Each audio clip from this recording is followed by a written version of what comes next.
More than 2 years have passed since South Korea and Cuba officially established diplomatic relations. Alongside this new chapter in bilateral ties, interest in learning the Korean language and experiencing Korean culture is growing across Cuba. In particular, Korean language education and cultural exchange have been actively expanding through local Korean schools and the King Sejong Institute.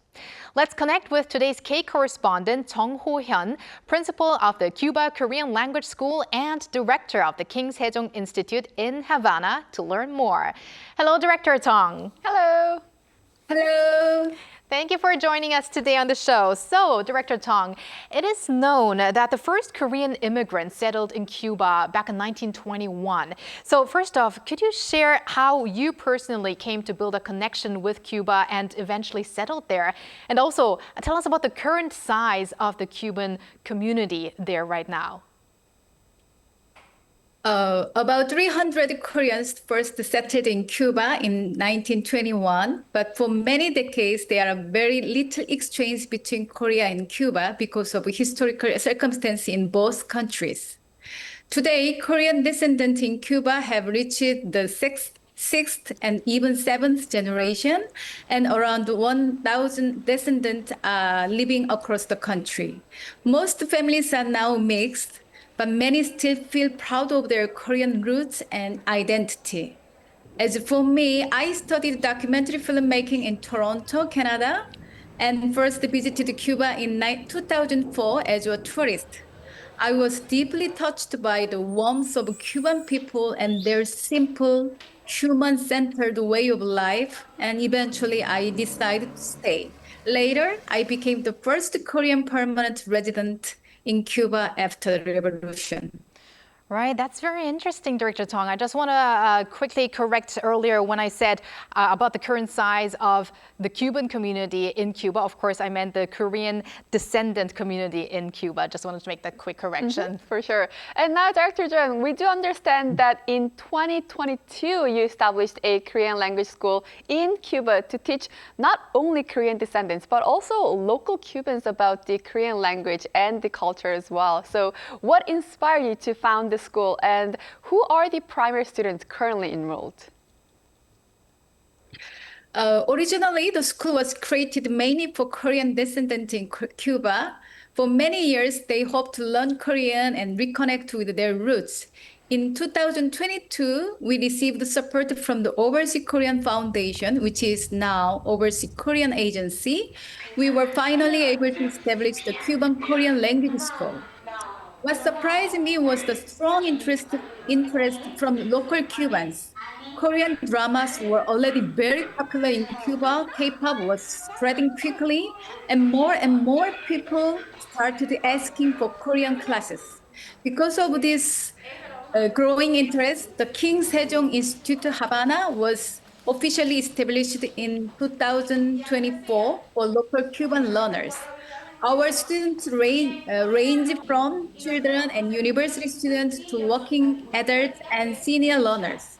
Despite limited classroom space, around 350 students are now studying Korean at our institute.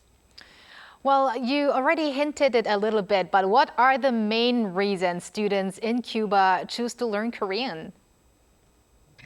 At first, a lot of students start learning Korean because they want to watch Korean drama without subtitles or understand K-pop lyrics better. But after studying for a while, they become curious about Hangul itself. They find the Korean writing system very beautiful and surprisingly scientific. Then naturally, they start to becoming interested in Korean history, traditions, and everyday life in Korea too. And these days, more and more students dream about visiting Korea, talking with the Korean people directly, or even studying in Korea someday.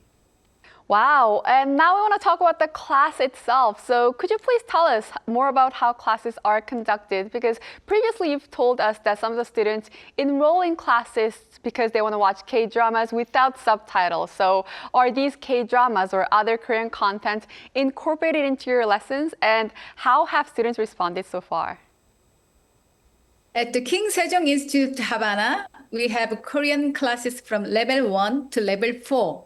Each level has exams, and students receive a certification after completing the course successfully. However, our program goes beyond language education.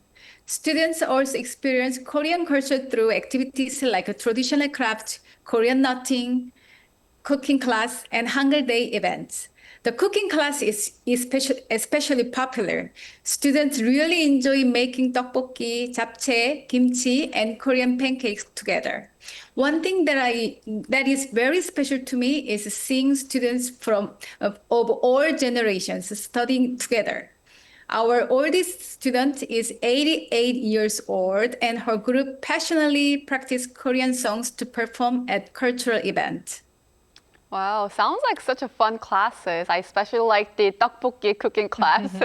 Also, we want to talk about the Korean language itself. Korean language is actually not the easiest language to learn. So what aspects of learning Korean do students find most challenging? Interestingly, the biggest challenge is not learning Korean itself, it's transportation. Because of the fuel shortages in Cuba, coming to class can be very difficult and expensive. Some students even sleep at the school so they can attend class on time the next morning. Of course, for students who really need it, we provide a place for them to stay overnight at the school. Another challenge is that there are still not many chances to use Korean in daily life yet, because there are virtually no Korean companies operating in Cuba, and there are also very few Korean tourists visiting the country. Right. Now, Korean culture, Director Jung, appears to be spreading in Cuba through various channels, including Hallyu fan clubs and K-pop segments on Cuban national television.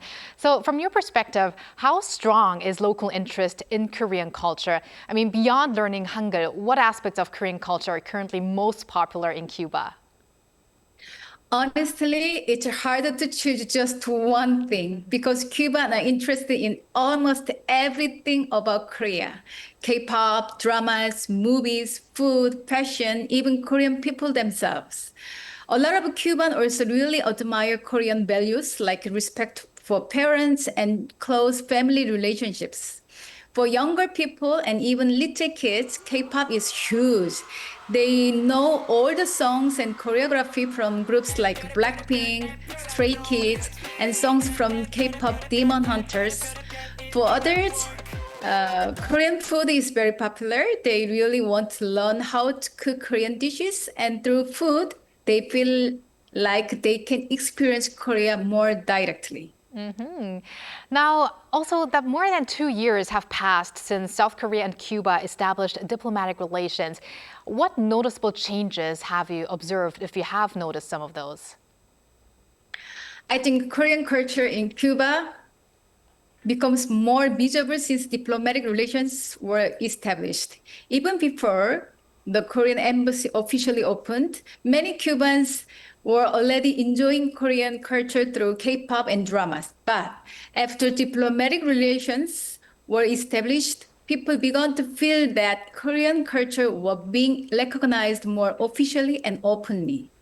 Practically speaking, consular service have also improved a lot. Koreans in Cuba can now renew passport and receive official service locally. And for Cubans, applying for Korean visa and scholarship has become much easier. Personally, one very emotional moment for me was being able to vote for the first time while living in Cuba after more than 15 years here. Wow. And Director Jung, lastly, beyond Korean language education, what other aspects of Korean culture would you most like to further promote in Cuba? And please tell us about your future goals and plans as well. Oh, I have many dreams for Cuba. Since Cuba is such a musical country, one of my biggest dreams is to create a Korean traditional percussion group in Havana.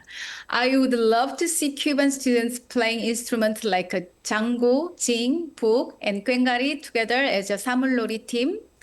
And personally, cinema is also very important to me. Since 2014, We have been collaborating with the Cuban film institutions to introduce Korean film in Cuba, and I hope we can continue building that cultural bridge. We have already invited Korean film directors to Cuba before, but honestly, next time I would really love to invite Korean actors, especially handsome actors like Cha Eun-woo, and maybe even musicians like BTS. I heard that they are in Mexico now, so why not Cuba too? I think Cuban would absolutely love it. All right, we'll be rooting for all those dreams to come true, Director Tong, and also for more exchange between South Korea and Cuba. Thank you very much for connecting with us today. Thank you. Thank you. And thank you, Bella. As always, we're going to have you back here soon. Yes, I'll see you back soon. Thanks for watching and your interest in everything K-culture. Please tune in again tomorrow, 2 p.m. Korea time. Keep diving.